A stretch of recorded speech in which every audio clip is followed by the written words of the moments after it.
may mga nadatnan ho kami ng mga parang Korean investor ho ba sila? Oh, Ano yeah. po bang ano nito? Okay. Anong direction po nila? Yeah, si Mr. Vic is gusto nilang magtayo ng solar farm. Kaya kanina lang kasi na-delay sila, naghahanap na sila ng lupa na kung pwede para makapagbigay sila ng proposal sa atin. Kulang nga, sabihin ko, bibigyan ko na lang kayo eh. Kaya lang, hindi ganun karami yung lupa ko. Correct. So yun, parte sa solar yun. Baka may mga nanonood ho ng mga kababayan natin na may mga lupa. Ilan ho bang hektarya ng lupa ang tinitingnan 10 nila? hectares. Na 10 hektarya. Na kahit hindi na may mga specific na bayan ho ba sila na tinitingnan? Well, preferred sana nila sila Buenavista. Kaya nga biniro ko kasi meron akong 30 hectares sa Buenavista. Kaya lang sabi ko baka hindi suitable sa inyo. Pero, tingnan natin.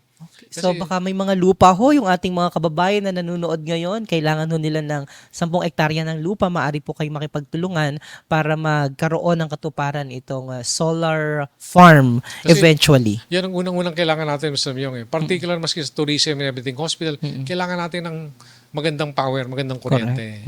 Ayoko namang magyabang sa'yo na medyo, sabi nga ni, medyo okay na po, wag lang nababati. Huwag na napapati.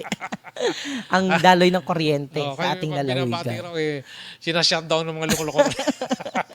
Nako-Governor, maraming Thank you, salamat Mr. Myong. sa inyong Salamat din sa oras. iyong crew. And we're Salamat. looking Thank you, forward guys. na sa mga susunod ho ng mga buwan at mga linggo ay kami po ay makakaduupang palad po muli na namin course. kayo para dalhin po ang Kapitolyo sa pamamagitan po ng online at ng ating pong television platform sa ating mga kababayan.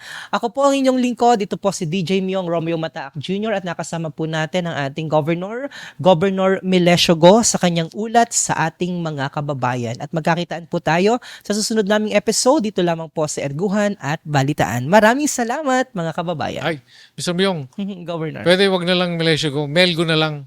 Mas madaling isulat yun. Governor Melgo. Ayan, Governor Melgo. Thank you, salamat. Okay, so kita nyo naman no, napaka-informal and napakadali lang lapitan ni Governor. True enough. Okay, so muli po ako po ang inyong DJ Myong. Maraming salamat po sa inyong ginawang panonood. See you on our next program.